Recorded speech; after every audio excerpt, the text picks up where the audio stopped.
ఎన్టీఆర్ జిల్లా ఇబ్రహీంపట్నంలో వంగవీటి రంగా 37వ వర్ధంతి కార్యక్రమాన్ని నిర్వహించారు. ఇబ్రహీంపట్నం రాధారంగా మిత్రమండలి ఆధ్వర్యంలో నిర్వహించిన కార్యక్రమంలో ఎన్టీఆర్ జిల్లా జనసేన అధ్యక్షుడు సామినేని ఉదయభాను, రాష్ట్ర ప్రధాన కార్యదర్శి అమ్మిశెట్టి వాసు రంగా చిత్రపటానికి నివాళులర్పించారు. రాధారంగా మిత్రమండలి దేవబత్తుల నాగబాబు ఆధ్వర్యంలో పేదలకు 500 మందికి చీరలు, లుంగీలు పంపిణీ చేశారు. రంగా జీవితం అందరికీ ఆదర్శప్రాయమని జిల్లా జనసేన అధ్యక్షుడు సామినేని ఉదయభాను అన్నారు. బడుగు బలహీన వర్గాల ఇళ్ల పట్టాల కోసం పోరాటం చేస్తుంటే రంగాను చంపారని ఆయన గుర్తు చేసుకున్నారు. సూర్యచంద్రులు ఉన్నంతకాలం వంగవీటి రంగా ప్రజల మనిషిగా గుర్తుంటారని చెప్పారు. పేదవాళ్లు చేసే ప్రతి పోరాటంలో రంగా ఎప్పుడూ బతికే ఉంటారని జనసేన రాష్ట్ర ప్రధాన కార్యదర్శి అమ్మిశెట్టి వాసు అన్నారు. రంగా ఆశయాలు, సిద్ధాంతాల కోసం ప్రతి ఒక్కరూ పాటుపడాలన్నారు.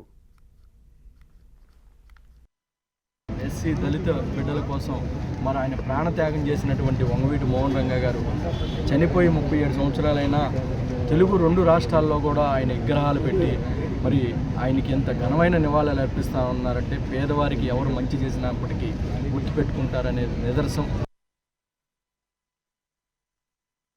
వంగవీటి మోహన్ రంగా గారు అనేది ఒక వ్యక్తి కాదు, ఒక శక్తి.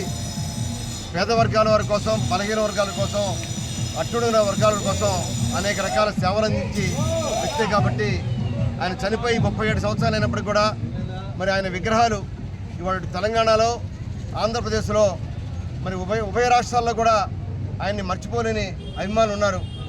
కారణం ఆయన బ్రతికినప్పుడు ఆయన చేసిన సేవలు,